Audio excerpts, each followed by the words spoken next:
விதையுங்கள், பழக்கம் உருவாகும். குணத்தை விதையுங்கள், உங்கள் எதிர்காலம் உருவாகும். உங்கள் அனைவருக்கும் ஸ்நேகிதி சுபா சேனல் சார்பாக ஆத்மார்த்த வணக்கங்கள். இது உங்கள் தோழி சுபலட்சுமி முத்துக்குமரன். ஐப்பசி மாதத்துல முக்கியமான தினங்களா கருதப்படுறது தீபாவளி பண்டிகை, கந்தசஷ்டி விழா, அதற்கடுத்து மாதம் முடியும் போது வரும் அன்னாபிஷேக திருவிழா. இது சிவபெருமானுக்கு மிக விமரிசையாக நடைபெறும். அதை பற்றின ஒரு பதிவு தான் இது. அந்த தகவலை இப்போ நாம் பகிர்ந்துக்க போகிறோம். வாங்க பதிவுக்குள்ளே போகலாம். உயிர்களை படைத்ததோடு மட்டும் இல்லாமல் உயிர்கள் உண்பதற்கு இறையையும் படைத்த இறைவனுக்கு நன்றி கூறும் விதமாக அன்னாபிஷேகம் நடத்தப்படுது. இந்த ஆண்டு அன்னாபிஷேகம் எப்போது, அதோட பலன்கள் மற்றும் உருவான வரலாறு, இது எல்லாத்தையும் இந்த பதிவில் பார்க்கலாம். சிவபெருமானை வழிபட முக்கிய நாட்களான பிரதோஷம், சிவராத்திரி, சோமவாரம் போன்ற தினங்கள் கூறப்படுது. அதே போல ஐப்பசி மாதம் வரும் பௌர்ணமி அன்று அன்னாபிஷேகம் செய்து சிவபெருமானை வழிபடுவது சிறப்பு அப்படின்னு கூறப்படுது.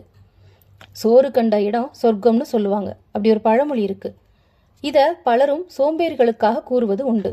ஆனால் உண்மையில் என்னவென்றால், இறைவனுக்கு செய்யப்படும் அன்னாபிஷேகத்தை கண்டால் சொர்க்கம் நிச்சயம் என்பதே இதோட உண்மையான பொருள்.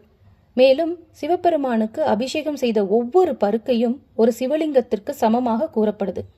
அதனால தான் கோடிலிங்க தரிசனம் செய்த பலன் அப்படின்னு கூறப்படுது இந்த அன்னாபிஷேகத்தை பற்றி. சரி, இந்த வருஷம் அன்னாபிஷேகம் எப்போது? நவம்பர் 15ஆம் தேதி வெள்ளிக்கிழமை அன்று அன்னாபிஷேகம் அனைத்து சிவ ஆலயங்களிலும் வழிபடப்படுகிறது. எங்கும் நிறைந்திருக்கும் பரம்பொருள் அன்ன வடிவில் இருப்பதாக வேதங்கள் கூறுது. உயிர்களை படைத்ததோடு மட்டும் இல்லாமல் உயிர்கள் உண்பதற்கு இறையையும் படைத்த இறைவனுக்கு நன்றி கூறும் விதமாக தான் இந்த அன்னாபிஷேகம் நடத்தப்படுது. இந்த அன்னாபிஷேகம் என்பது பச்சரிசியில் செய்த சாதத்தை ஆற வச்சு அதனை கொண்டு லிங்க திருமேனி முழுவதும் மறைத்து அதன் மேலாக காய் மற்றும் கனி வகைகளை கொண்டு அலங்கரிப்பதாகும். சரி, அன்னாபிஷேகம் எப்படி செய்கிறாங்க அப்படின்னு சொல்லி பார்த்தோம். இப்போ அதோட பலன்கள் என்ன அப்படின்னு பார்க்கலாம். சிவபெருமான் அபிஷேக பிரியராவார். அதனால 16 வகையான பொருட்களால் அபிஷேகம் செய்யப்படுது. இந்த அன்னாபிஷேகத்தை பார்ப்பதால் மீட்க முடியாத நகை பிரச்சனை, தொழில் பிரச்சனை, உணவு பிரச்சனை என பல பிரச்சனைகள் தீரும்னு சொல்லப்படுது. மேலும் அன்னதோஷம் நீங்கும் என்பதும் ஐதீகமாகும். நாம் செய்த பாவம், நம் முன்னோர்கள் செய்த பாவம் நீங்கி நம் தலைமுறையினருக்கு அன்னக்குறைவு ஏற்படாது அப்படின்னு சொல்லப்படுது. இந்த ஐப்பசியில வரும் பௌர்ணமியில தான் சந்திரன் தனது சாபத்தை முழுமையாக தீர்த்து 16 கலைகளுடன் முழு பொழிவுடன் தோன்றுகிறார் அப்படின்னு கூறப்படுது. அது மட்டும் இல்ல, இன்றைய தினத்தில்தான் சந்திரன் பூமிக்கு ரொம்ப பக்கத்துல வருவதா அறிவியல் காரணங்களும் சொல்லப்படுது. சரி, இந்த அன்னாபிஷேக கதை எப்படி உருவாச்சு? பிரம்மதேவனின் கர்ப்பத்தை அடக்க சிவபெருமான் பிரம்மாவின் ஒரு தலையை கொய்து விட்டார். இதனால சிவபெருமானுக்கு பிரம்மஹத்தி தோஷம் தொற்றியது. அந்த கபாலமானது பிச்சை பாத்திரமாக மாறியது. யார் யாசகம் இடும்போது அந்த பாத்திரம் நிரம்புகிறதோ அப்போதுதான் கபாலம் சிவபெருமானின் கையை விட்டு அகழும் என்பது விதியானது.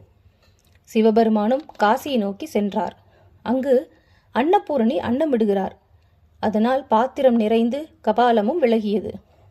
அன்னபூர்ணி சிவபெருமானுக்கு அன்னமிட்ட தினம் இந்த ஐப்பசி பௌர்ணமி தினமாகும்.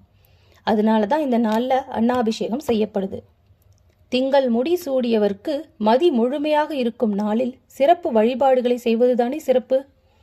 இந்த ஐப்பசி பௌர்ணமி நாளில் அபிஷேகத்திற்கு தேவையான பச்சரிசியை கொடுப்பது ரொம்பவும் சிறந்தது. ஆகவே அன்னாபிஷேகத்தை கோவிலுக்கு சென்று கண்குளிர கண்டு அதனோட பலனை பெறுங்கள். நம்ம தமிழ்நாட்டில் கங்கை கொண்ட சோழபுரத்தில் உள்ள உலக பாரம்பரிய கோயிலின் முதன்மை கடவுளான பிரகதீஸ்வரரில் மிகப்பெரிய ஆசிய சிவலிங்கம் ஒன்று இருக்கு. ஐப்பசி அன்னாபிஷேக திருநாளில் குறைந்தது 110 மூட்டை அரிசி சுத்தம் செய்யப்பட்டு முறையாக சமைக்கப்படுது. பின்னர் அந்த அரிசியை பெரிய சிவலிங்கத்தின் மீது ஊற்றுவார்கள். பூஜை முடிந்ததும் இந்த அரிசி பக்தர்களுக்கு பிரசாதமாக வழங்கப்படும். அன்னாபிஷேகம் நடைபெறும் நாளில் கோவிலுக்கு சென்று தரிசனம் செய்வது ரொம்ப சிறப்பு. கோவிலுக்கு செல்ல முடியாதவர்கள் வீட்டிலேயே சிவலிங்கத்திற்கு அன்னத்தால் அபிஷேகம் செய்து வழிபடலாம். வீட்டில் இருக்கும் கருங்கல், வெள்ளி, பித்தளை, செம்பு, ஸ்படிகம் போன்ற பொருட்களால் ஆன லிங்கத்திற்கு மட்டுமே அபிஷேகம் செய்து வழிபட வேண்டும்.